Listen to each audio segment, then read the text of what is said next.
দুদিন পর new year পার্টির আগে নীল আদ্রিতার কাছে এসে একটা গিফট প্যাক দেয়।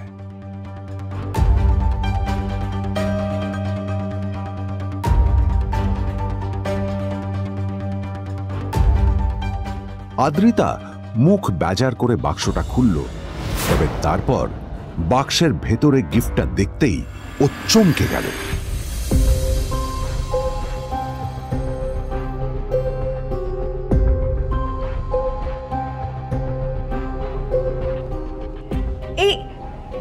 এই ফোনটা মানে এটা তো একটা স্পেশাল এডিশন, এটার দাম তো 3 কোটি টাকা।